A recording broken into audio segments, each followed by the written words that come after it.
Hello. क्या हाल है? उम्मीद करते हैं सब लोग मस्त हों। ठीक है। तो आज हम लोग को प्रैक्टिस करना है कि कैसे किसी केमिकल इक्वेशन को हम लोग बैलेंस करेंगे। इस पे ऑलरेडी हम लोगों ने एक वीडियो बना रखा है, बट यहाँ पे हमें क्या करना है, और ज़्यादा क्वेश्चंस की प्रैक्टिस करनी है। ठीक है। इससे क्या होगा कि जो बैलेंसिंग का हम लोग का मेथड है और ज़्यादा क्लियर हो जाएगा, और हम फिर अच्छे से बैलेंस कर पाएंगे। ठीक है। ये सारे काम करने के बाद से हम लोग इम्पोर्टेंट टॉपिक को डिस्कस करने वाले हैं, जो कि है टाइप्स ऑफ रिएक्शन। ठीक ना।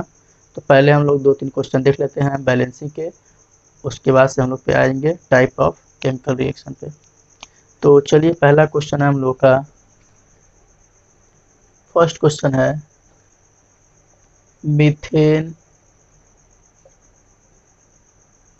Burns in oxygen to form carbon dioxide and water. ठीक है। इस केमिकल रिएक्शन को कह रहा है बैलेंस करना है। तो ये अभी केमिकल रिएक्शन के बारे में बताया गया है। ठीक ना। तो हमें क्या करना होगा, सबसे पहले केमिकल इक्वेशन के फॉर्म में कन्वर्ट करना होगा। ठीक। और केमिकल इक्वेशन में जब ये कन्वर्ट हो जाएगा, उसके बाद से हमको उसे बैलेंस करना है। ठीक ना। तो चलिए, कैसे इसको हम केमिकल इक्वेशन बैलेंस करेंगे, कन्वर्ट करेंगे। तो हमने बताया होगा कि किसी केमिकल रिएक्शन को केमिकल इक्वेशन में कन्वर्ट करने के लिए क्या होता है, तो जिस एलिमेंट्स का या जिस कंपाउंड का यूज किया गया है उस केमिकल रिएक्शन में, उनके सिंबल्स का यूज करते हैं हम लोग। तो मीथेन का सिंबल होता है CH4। ठीक है। कह रहा है मीथेन बर्न्स इन ऑक्सीजन। हमने बताया था कि कहीं भी बर्न्स इन बोला हो, कहीं पे हम किसी चीज़ को जला रहे हैं, इसका मतलब हम ऑक्सीजन के साथ रिएक्शन करा रहे हैं। कह रहा है मीथेन को हम जला रहे हैं ऑक्सीजन में, तो बनाता है कार्बन डाइऑक्साइड एंड वाटर। मतलब ये दोनों बन रहे हैं, और इन दोनों को हमने लिया है, मीथेन को रिएक्ट कराया ऑक्सीजन के साथ, तो ये दोनों बने। मतलब ये दोनों क्या हुए, रिएक्टेंट हुए, और ये दोनों क्या हुए, प्रोडक्ट हुए। तो मीथेन को बर्न कराएंगे ऑक्सीजन के साथ, तो ऑक्सीजन का सिंबल क्या होता है, तो ऑक्सीजन का सिंबल होता है O2। ठीक ना। नॉट सिंगल O, ये नहीं होता है। ऑक्सीजन का सिंबल क्या होता है, O2। ठीक ना। ये हुआ ऑक्सीजन एटम, जबकि ये है ऑक्सीजन गैस। और जनरली जो ऑक्सीजन है वो गैस फॉर्म में एग्जिस्ट करती है, इसलिए हम कहीं भी ऑक्सीजन बोला जाए तो हम O2 ही लिखेंगे। क्लियर है। जब बोला जाएगा ऑक्सीजन एटम, तो हमें सिर्फ एक सिंगल ऑक्सीजन को लिखना है। क्लियर है। तो कह रहा है मीथेन को हमने क्या किया, बर्न किया ऑक्सीजन में, मतलब कि मीथेन की रिएक्शन कराया ऑक्सीजन के साथ। तो बन क्या रहा है, तो कह रहा है कि बन रहा है कार्बन डाइऑक्साइड एंड वाटर। मतलब कार्बन डाइऑक्साइड क्या हुआ, CO2। वाटर का फॉर्मूला सबको मालूम हुआ क्या होता है, H2O। ये हमने केमिकल इक्वेशन में कन्वर्ट कर दिया इस केमिकल रिएक्शन को। अब हम ये कैसे बैलेंस करेंगे, तो हमने बताया होगा बैलेंसिंग का तरीका, कि सबसे पहले काउंट करते हैं लेफ्ट हैंड साइड कितने एटम है, फिर राइट हैंड साइड कितने एटम है। तो चलिए बैलेंस करते हैं। लेफ्ट हैंड साइड ये हो गया, ये हो गया राइट हैंड साइड। ठीक है। तो लेफ्ट हैंड साइड में कितने टाइप के एटम है, देखो इधर से लोग, कार्बन। कार्बन के कितने एटम हैं, तो सिंगल कार्बन है। हाइड्रोजन कितने हैं, तो हाइड्रोजन के 4 एटम हैं। ठीक है। ऑक्सीजन कितने हैं, तो ऑक्सीजन के 2 एटम हैं। क्लियर है। इधर देखते हैं कार्बन के कितने एटम हैं, तो 1 एटम है। हाइड्रोजन की बात करें तो हाइड्रोजन कितने एटम है, तो इधर हाइड्रोजन है ही नहीं, इधर कितने हैं, 2 एटम है हाइड्रोजन के। ऑक्सीजन की बात करें तो कितने ऑक्सीजन है, 2 ऑक्सीजन यहाँ, 1 ऑक्सीजन यहाँ, मतलब 3 ऑक्सीजन। मतलब लेफ्ट हैंड साइड में कार्बन 1, राइट हैंड साइड में कार्बन 1, मतलब ये तो बैलेंस है। लेकिन क्या हाइड्रोजन बैलेंस है, नहीं। इधर 4 हाइड्रोजन, इधर 2 हाइड्रोजन, इधर ऑक्सीजन 2, इधर ऑक्सीजन 3। तो हमें क्या करना होगा, अब जितने एटम इधर है हाइड्रोजन के, उतने ही एटम हाइड्रोजन के इधर भी होने चाहिए। जितने ऑक्सीजन के इधर है इतने ऑक्सीजन इधर के होने चाहिए। तो लाने के लिए हमें क्या करना होगा, तो पहले हम हाइड्रोजन को बैलेंस करते हैं। इधर हाइड्रोजन 4 है और हम चाहते हैं कि इधर भी हाइड्रोजन 4 हो जाए। तो क्या करें, क्या हम अगर इधर 2 से मल्टीप्लाई कर दें तो हाइड्रोजन सेम हो जाएगा, इधर 4 हो जाएगा, इधर 4 ऑलरेडी है ही। तो क्या करना होता है, जिस नंबर में, जिस एटम के नंबर में हमें मल्टीप्लाई करना होता है, सबसे पहले जाते हैं कि ये एटम किस मॉलिक्यूल या किस एलिमेंट में एग्जिस्ट कर रहा है। तो कहाँ पर है ये, यहाँ पे है नहीं, कहाँ पे है ये H2O के में, H2O में ये एग्जिस्ट कर रहा है हाइड्रोजन एटम। तो हमें क्या करना है, इसी 2 नंबर से मल्टीप्लाई कर देना है H2O में, ठीक ना। टोटल राइट हैंड साइड में नहीं मल्टीप्लाई करते हैं, या तो पार्टिकुलर कंपाउंड में या तो पार्टिकुलर एलिमेंट में, क्लियर ना। तो हम इस 2 का मल्टीप्लाई कहाँ कर देंगे, H2O में। तो नीचे लिखेंगे हम, इसको हम बोल दे रहे हैं इक्वेशन फर्स्ट। तो बोल रहे हैं हम in equation first H2O multiplied by 2, clear ना। तो हमने क्या किया, इक्वेशन फर्स्ट में H2O को मल्टीप्लाई कर दिया 2 से। तो चलो करके देख लेते हैं। तो लिखा जाएगा CH4, ये जैसे था वैसे ही लिखा जाएगा, CH4 plus O2 equal to CO2 plus 2 से हम मल्टीप्लाई करेंगे। तो H2O के आगे अगर कोई नंबर नहीं दिख रहा है तो इसका मतलब इसके आगे एक नंबर है, मतलब कि एक मॉलिक्यूल है H2O का।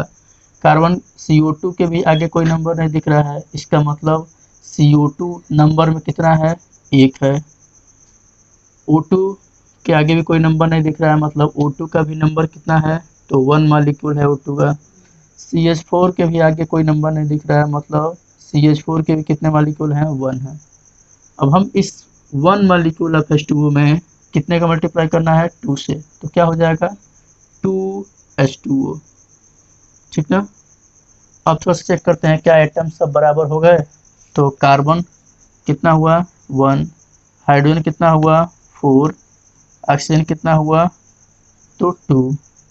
इधर देखते हैं, कार्बन 1, हाइड्रोजन, हाइड्रोजन कितने हुए, इधर नहीं है कोई हाइड्रोजन, इधर 2 हाइड्रोजन एटम यहाँ पे है, और 2 से मल्टीप्लाई करेंगे कितने hydrogen atom, 4 hydrogen atom. Oxygen, इधर है 2 ऑक्सीजन एटम और इधर है 2, इधर है, मतलब कि टोटल ऑक्सीजन एटम 4। कार्बन तो बैलेंस दिख रहा है, हाइड्रोजन भी बैलेंस हो गया, सिर्फ क्या बाकी है, ऑक्सीजन अभी भी बैलेंस नहीं है। मतलब इधर 4 ऑक्सीजन हो गया और इधर 2 ऑक्सीजन है। तो ये कैसे बैलेंस कर सकते हैं, क्या हम इधर 2 से मल्टीप्लाई करेंगे तो बैलेंस हो जाएगा, बिल्कुल हो जाएगा। तो ये ऑक्सीजन एटम कहाँ एग्जिस्ट कर रहा है ये बताओ, तो ये एग्जिस्ट कर रहा है O2 के फॉर्म में, ठीक है। तो इस O2 में मल्टीप्लाई कर देना किससे, इस 2 से, ठीक है। तो हम लिखेंगे, इसको हम सेकेंड इक्वेशन बोल दे रहे हैं, ठीक है, और इसको हम इधर ला रहे हैं। तो बोलेंगे हम in equation 2 O2 multiplied by 2, clear है। तो हम सेकंड इक्वेशन के ऑक्सीजन में 2 से मल्टीप्लाई करके लिखेंगे। तो चलो लिखते हैं, CH4 जैसे था वैसे लिखना है, O2 में 2 से मल्टीप्लाई कर दें तो क्या हो जाएगा, 2O2। CO2 में कोई मल्टीप्लाई नहीं करना है तो ये ऐसे लिखना है, एंड H2O में भी कोई मल्टीप्लाई नहीं करना है तो ये भी वैसे ही लिखना है। हो गया। अब हम काउंट करेंगे क्या एटम्स का नंबर का इक्वल हुआ या नहीं। तो कार्बन का नंबर इधर 1 हुआ, हाइड्रोजन का नंबर 4 हुआ, ये ना। ऑक्सीजन कितना हुआ, तो ऑक्सीजन 4 हो गया, O2 O ऑक्सीजन एटम हो गया 4, हाइड्रोजन एटम 4, कार्बन एटम 1। इधर देखें तो कार्बन एटम 1, हाइड्रोजन एटम इधर तो कितना हुआ, 4 हो गया। ऑक्सीजन एटम कितना हुआ, तो 2 यहाँ पे 2 यहाँ पे 4, मतलब carbon same, hydrogen same, oxygen same, clear है। मतलब जितने एटम लेफ्ट हैंड साइड में हैं उतने ही एटम राइट हैंड साइड में हो गए। मतलब अब ये हमारा जो केमिकल इक्वेशन है ये किस फॉर्म में हो गया, अब ये बैलेंस केमिकल इक्वेशन है। ठीक है, तो ये है पूरा का पूरा इलेबोरेट फॉर्म, या कह सकते हैं ये एक लंबा चौड़ा तरीका है जिसके थ्रू हमने केमिकल इक्वेशन को बैलेंस किया है। जब प्रैक्टिस हो जाएगी बहुत ज़्यादा तो डायरेक्ट एक लाइन में ही हम केमिकल इक्वेशन को बैलेंस करने लगेंगे, ठीक ना। लेकिन हमें देखना है कि कितने नंबर में क्वेश्चन पूछा गया है। अगर क्वेश्चन एक नंबर में पूछा गया है तो डायरेक्ट इसी में हम लोग डायरेक्ट कर लेंगे केमिकल इक्वेशन को बैलेंस करने के लिए। लेकिन अगर 2 नंबर में पूछा गया है या 3 नंबर में पूछा गया है तो ऐसे लंबा चौड़ा प्रोसेस करके दिखाएंगे हम, ठीक ना। तो सब लोग नोट कर लें, फिर अगला क्वेश्चन हम लोग करते हैं। अगला क्वेश्चन हमारे पास है कि hydrogen gas combine with nitrogen to form ammonia, इसको कैसे करना है। सब लोग लिखें क्वेश्चन। क्वेश्चन है hydrogen gas combine with nitrogen form ammonia, इसको बैलेंस करना है। तो सबसे पहले क्या करेंगे, इसमें कन्वर्ट करेंगे केमिकल इक्वेशन में। तो कैसे होगा, हाइड्रोजन कंबाइन कर रहा है नाइट्रोजन के साथ तो बना रहा है अमोनिया। मतलब हाइड्रोजन कैसे लिखते हैं, H2 फॉर्म में लिखते हैं। नाइट्रोजन कैसे लिखते हैं, तो N2 फॉर्म में लिखते हैं। ये दोनों naturally, hydrogen naturally hydrogen gas के फॉर्म में यूज करता है H2 गैस के फॉर्म में, नाइट्रोजन नेचुरली N2 फॉर्म में यूज करता है, इसलिए दोनों को हमने ऐसे लिखा है। अब ये दोनों आपस में कंबाइन करके क्या बना रहे हैं, अमोनिया को। अमोनिया का फार्मूला होता है NH3, ठीक है, और ये भी एक गैस है। तो ये हो गया हमारा हाइड्रोजन, ये हो गया नाइट्रोजन एंड ये हो गया अमोनिया। अब हम चेक करेंगे क्या ये केमिकल इक्वेशन अनबैलेंस फॉर्म में है, तभी तो हम बैलेंस करेंगे। तो काउंट करते हैं, 2 हाइड्रोजन इधर है, 2 नाइट्रोजन इधर है, तो इधर भी 2 हाइड्रोजन 2 नाइट्रोजन होना चाहिए, बट इधर 1 नाइट्रोजन और 3 हाइड्रोजन है, मतलब ये अनबैलेंस फॉर्म में है। क्लियर है। तो हम इसे बैलेंस कैसे करेंगे, तो हमने बताया तरीका। क्या करना होगा, सबसे पहले नंबर ऑफ एटम्स को काउंट करेंगे। तो हाइड्रोजन इधर है 2, नाइट्रोजन कितने हैं एटम 2, इधर नाइट्रोजन के एटम कितने हैं तो 1, हाइड्रोजन के एटम कितने हैं तो 3। मतलब ना ही हाइड्रोजन बराबर हैं और ना ही नाइट्रोजन बराबर हैं। तो क्या करना होगा, तो हम इधर देखते हैं, नाइट्रोजन इधर 2 है, इधर नाइट्रोजन 1 है। मतलब अगर हम इधर 2 से मल्टीप्लाई कर दें तो नाइट्रोजन बराबर हो जाएगा, क्यों, बिल्कुल हो जाएगा। तो इसी 2 वाले नंबर का मल्टीप्लाई करेंगे नाइट्रोजन एटम जिस भी मॉलिक्यूल में एग्जिस्ट करता है। एक ही मॉलिक्यूल है NH3, मतलब कि यहाँ पे नाइट्रोजन हमारा NH3 के फॉर्म में है, तो इस मॉलिक्यूल के अंदर हम 2 से मल्टीप्लाई कर देंगे, ठीक है। तो लिखेंगे, इसे हम इक्वेशन फर्स्ट मान ले रहे हैं, तो बोलेंगे in equation first NH3 multiplied by 2, ठीक है। तो क्या होगा, किस में कन्वर्ट होगा, तो H2 plus N2 is equal to NH3 कितने से मल्टीप्लाई करना है 2 से। तो इसके आगे क्या है, कोई नंबर नहीं है तो हम क्या मानते हैं 1, मतलब कि 1 मॉलिक्यूल है NH3 का, और 1 में 2 से मल्टीप्लाई करेंगे तो क्या हो जाएगा 2, मतलब हो गया 2NH3। अब थोड़ा सा देखें क्या नंबर ऑफ एटम सेम हो गए। तो इधर लिखा हाइड्रोजन जो कि 2 एटम है, नाइट्रोजन जो कि 2 एटम है, इधर गिना हाइड्रोजन जो कि कितने एटम है, अब देखो 3 यहाँ पे एटम है और इस 2 से मल्टीप्लाई होगा तो 6 एटम। नाइट्रोजन के कितने एटम है, तो 1 नाइट्रोजन 2 से मल्टीप्लाई होगा तो 2, मतलब नाइट्रोजन तो अब हमारा बैलेंस हो गया दोनों साइड। हाइड्रोजन बैलेंस नहीं है, हाइड्रोजन इधर 2 है, इधर हाइड्रोजन 6 है। तो इसके बराबर लाने के लिए इधर क्या करें, 3 से मल्टीप्लाई कर दे तो क्या बराबर हो जाएगा, बिल्कुल हो जाएगा। तो इस 3 का मल्टीप्लाई कहाँ होगा, जहाँ पे ये हाइड्रोजन एटम एग्जिस्ट करता होगा। कहाँ पे है ये, तो इस H2 के फॉर्म में है, तो इस H2 में हम 3 से मल्टीप्लाई कर देंगे। क्लियर ना। तो लिखेंगे इन इक्वेशन, इसको सेकेंड इक्वेशन मान दे रहे हैं, in equation second H2 multiplied by 3। Clear है। तो अब इसको हम लिखते हैं इस साइड, शायद ना दिख रहा हो, तो इसको हम लिख दे रहे हैं इधर। तो क्या हो जाएगा, अगर हम 3 से मल्टीप्लाई कर दे तो हो जाएगा 3H2 plus N2 equal to 2NH3। Clear है, देख लें सब लोग। अब काउंट कर लें, क्या सारी चीज़ें सेम हो गई। Hydrogen 3 into 6 atom, nitrogen 2 atom, इधर हाइड्रोजन 6 एटम, नाइट्रोजन 2, मतलब हाइड्रोजन भी सेम, नाइट्रोजन भी सेम। अब ये इक्वेशन किस फॉर्म में हो गया, अब ये केमिकल इक्वेशन बैलेंस फॉर्म में आ गया। क्लियर है, तो सब लोग नोट कर लें और एक और क्वेश्चन करेंगे हम लोग। तो चलिए अगला क्वेश्चन देखा जाए हम लोग। तो अगला क्वेश्चन हमारा है, heated iron metal reacts with steam. Heated iron metal reacts to steam, आगे क्या है, to form iron oxide and hydrogen, to form iron oxide and hydrogen. ठीक ना, तो ये टोटल क्वेश्चन है और इसको हमें सॉल्व करना है, इसको हमें बैलेंस करना है। तो सबसे पहले हमें जितने ये केमिकल इक्वेशन लिखे हैं इसमें हमें सिंबल्स आने चाहिए। ठीक ना, तो आयरन मेटल का सिंबल क्या होता है, अगर 9th में पढ़ा हो तो मालूम होगा कि Fe होता है आयरन का सिंबल, जो कि रिएक्ट कर रहा है स्टीम के साथ। स्टीम का मतलब क्या होता है, भाप, मतलब कि वाटर को जब हम गर्म करेंगे तो किस में कन्वर्ट रहता है, स्टीम में। तो एक्चुअल में यहाँ पे स्टीम का फार्मूला क्या होगा, H2O।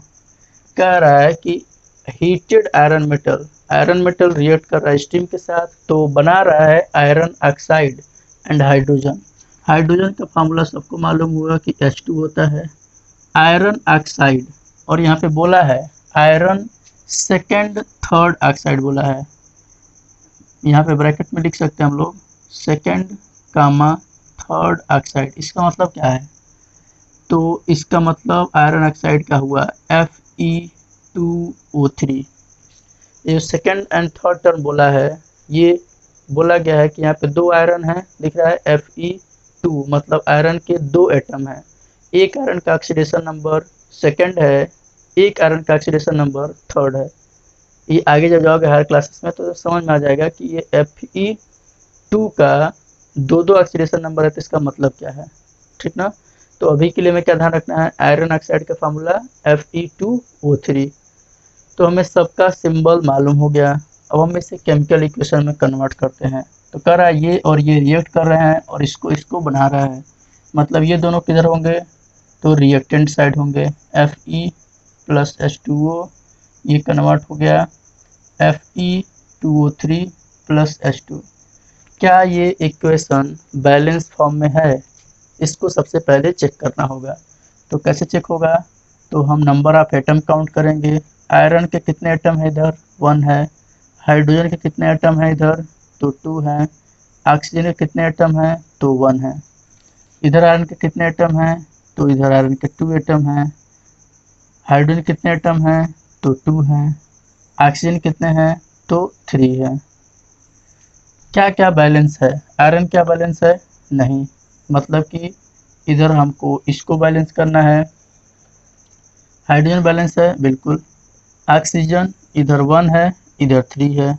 तो पहले हम किसी एक को बैलेंस करेंगे, जैसे कि आयरन यहाँ 1 है, ये 2 है, तो पहले हम आयरन को बैलेंस करते हैं। इधर अगर हम 2 से मल्टीप्लाई कर दें तो क्या आयरन बैलेंस हो जाएगा, बिल्कुल। तो क्या करेंगे, हम कहेंगे कि इक्वेशन फर्स्ट के, आयरन कहाँ यूज कर रहा है, यहाँ पे, कहेंगे इक्वेशन फर्स्ट में आयरन में हम 2 से मल्टीप्लाई करेंगे। तो लिखेंगे हम in equation first Fe multiplied by 2। ठीक है, तो मल्टीप्लाई कर देते हैं हम लोग, तो हो जाएगा 2Fe plus H2O equal to Fe2O3 plus H2। Clear है। अब ये बैलेंस हो गया होगा, हाइड्रोजन बैलेंस था ही पहले से, ठीक है। क्या इसके मल्टीप्लाई होने से कोई नंबर में चेंज हुआ होगा किसी और में? नहीं, क्योंकि यहाँ सिंगल था ये अकेले, और इसमें मल्टीप्लाई किया है तो यहाँ पे कोई और एटम था ही नहीं कि उसके मल्टीप्लाई होने से किसी और एटम पे चेंजिंग आए। नहीं क्लियर हो रहा होगा। चलो लिख लेते हैं फिर से सबके एटम को। आयरन कितना हो गया 2, हाइड्रोजन कितने एटम हैं 2, ऑक्सीजन कितने एटम हैं तो 1। इधर देखो आयरन के एटम 2, हाइड्रोजन कितने हैं तो 2, ऑक्सीजन कितने हैं तो 3। अब क्या हमको बैलेंस करना दिख रहा है, आयरन बैलेंस हो गया, हाइड्रोजन बैलेंस है, ऑक्सीजन बैलेंस करना है। इधर 3 ऑक्सीजन, इधर 1 ऑक्सीजन, तो हमको इसे बैलेंस करना है, ठीक है। तो कैसे बैलेंस करेंगे, तो इधर हम 3 से मल्टीप्लाई कर दे तो बैलेंस हो जाएगा, बिल्कुल हो जाएगा। तो ये ऑक्सीजन कहाँ एग्जिस्ट कर रहा है, तो H2O के फॉर्म में एग्जिस्ट कर रहा है, तो इस H2O में किससे मल्टीप्लाई कर दें 3 से। तो इधर लिखेंगे, देखें हम लोग इसको बोल दे रहे हैं सेकंड इक्वेशन, तो लिखा जाएगा in equation second H2O multiplied by 3। Clear है। तो क्या बन जाएगा इक्वेशन, तो देखेंगे हम लोग, तो ये हो जाएगा 2Fe plus 3H2O equal to Fe2O3 plus H2 हो गया। अब देखें क्या ये इक्वेशन बैलेंस हो गया, सारे एटम बराबर बराबर हो गए। तो चेक कर लेते हैं, आयरन के कितने एटम 2, हाइड्रोजन कितने एटम 6, ऑक्सीजन कितने एटम तो 3 इंटू 2 3 ऑक्सीजन, आयरन के कितने हो गए तो 2, हाइड्रोजन कितने हो गए तो 2, ऑक्सीजन कितने हो गए तो 3। आयरन तो बैलेंस है, ऑक्सीजन भी बैलेंस है। अब उल्टा पुल्टा हो गया कौन, हाइड्रोजन। अब हाइड्रोजन अनबैलेंस हो गया, तो फिर क्या करेंगे, तो अब देखेंगे इस हाइड्रोजन का कैसे बैलेंस किया जाए। तो इधर 6 है, इधर 2 है, तो क्या हम इधर 3 से मल्टीप्लाई कर दें तो बैलेंस हो जाएगा, बिल्कुल हो जाएगा। तो ये हाइड्रोजन कहाँ एग्जिस्ट कर रहा है, तो ये एग्जिस्ट कर रहा है यहाँ पर, तो इसमें हम किससे मल्टीप्लाई कर दें 3 से। तो लिखा जाएगा, अभी के इसको इक्वेशन थर्ड मान लेंगे, तो लिखा जाएगा in equation third H2 multiplied by 3। Clear है। तो करके देख लेते हैं थोड़ा सा, तो ये जैसे थे वैसे लिखे जाएंगे, 2Fe 3H2O equal to Fe2O3 plus 3 से मल्टीप्लाई करेंगे तो क्या हो जाएगा 3H2।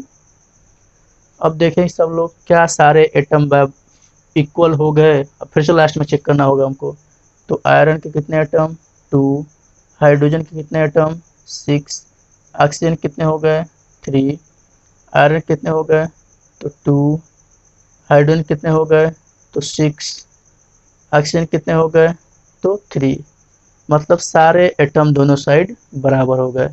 मतलब ये भी इक्वेशन कैसा हो गया, अब ये बैलेंस फॉर्म में आ गया, बैलेंस फॉर्म में आ गया, ठीक है। तो ऐसे हमें बैलेंसिंग करनी है। एक बात ध्यान रखना है, बैलेंसिंग जब हमने बताया था तो एक बात चीज़ बताई होगी कि जब नंबर ऑफ एटम एरो के दोनों साइड बराबर आ जाते हैं, इसका मतलब जितना मास एरो के लेफ्ट साइड है उतना ही मास एरो के राइट साइड में भी है। मतलब हर केमिकल रिएक्शन या हर chemical equation mass of conservation को या कंजर्वेशन ऑफ मास को फॉलो करता है। क्लियर ना। तो सब लोग नोट कर लेंगे, फिर हम लोग चलते हैं अपने नेक्स्ट टॉपिक की तरफ।